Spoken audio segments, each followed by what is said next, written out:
जय हो वैकुण्ठेश्वर धाम की जय हो। तीनटा धारा बगेको छ। यो हो वैकुण्ठ ताल, यो हो वैकुण्ठ झरना। यति राम्रो मनमोहक दृश्य छ। यहाँबाट माथि गएर यही नदीमा धल्लसिनी झरना पनि रहेको छ भने अत्यन्तै मनमोहक दृश्य छ। र आज बाला चतुर्दशीमा भक्तहरूको घुइँचो। ल हेर्नुहोस् त भक्तहरू कति छन्, कति भक्तहरू।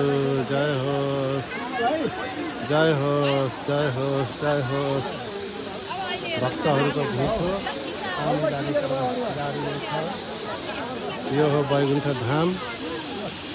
जय होस्, जय होस्।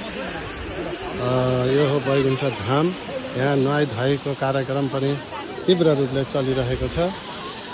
जय जय होस्, जय जय होस्, जय श्री राधे राधे। यहाँ फोटो खिच्ने फोटो सेसन पनि चलिरहेकै छ। जय जय होस्, जय जय होस्, राधे राधे।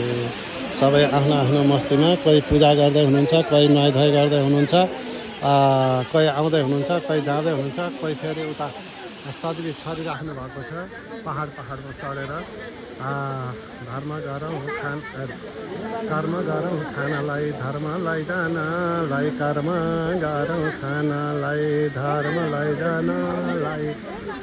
धर्म गऱ्यो भने सदरी छर्यो भने अर्को चुलीमा खान पाइन्छ भन्ने मान्यता छ। र यहाँ तीनटा तोरण पनि आइसकेको र अरू आउँदै होलान्। हामी अलिकति अबेला भइयो, तर जो तीनटा तोरण आइसकेको छ। भक्तहरूको निकै घुइँचो छ।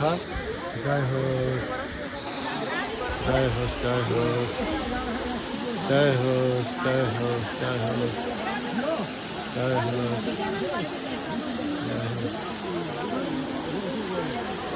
जय होस्, जय होस्, जय होस्।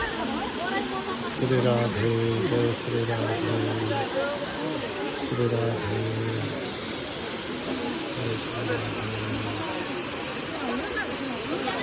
जय होस्।